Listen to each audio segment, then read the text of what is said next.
The pensions are entirely too important to be left in the hands of politicians. The challenge for the retirees is that they can't go back and start over again. We have to honor the deal with the retirees. It's gotta be funded, and we gotta pay those people what we owe them, and we ought not be going back in court to try to resettle this. It's a deal. As libertarians, one of our principles is, when two willing parties enter into a contract, you honor the contract. We've got a contract, we need to honor it. Do we like the contract? That's another conversation. Now that's for the retirees, but there are three groups of people that are being affected here.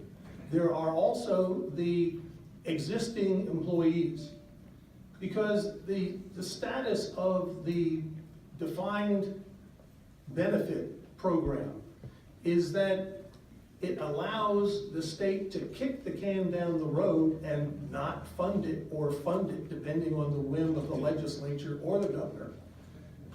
That's not right. So we need to get the next phase as a transition phase. And speaking as a retiree who has a defined contribution plan, they work. And here's what's reassuring about it.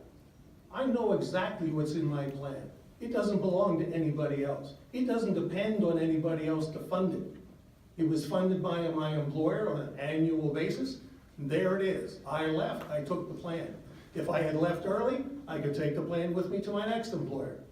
Teachers need to have that kind of freedom because, as Ed points out, it's a tough job. You can get burned out in this job. And if you do get burned out before retirement, what are you gonna do? Well, you gotta hang on for the next 5 years to get your retirement. So you got a person who's not happy with the job, struggling to get through to retirement age. It's not a winning proposition. The third group of people is not people who are currently employed, who we need to transition to what I call a defined contribution plan. But we need to get to the people who are coming into the teaching system and give them an honorable day's wage. We should pay them fairly and we should pay them now. None of this kick the can down the road thing. But the idea of allowing the legislature to be in control and allowing legislature-appointed committees to handle the funds, I'd sure like to see a lot more transparency in the way the money's being handled once it gets into the fund.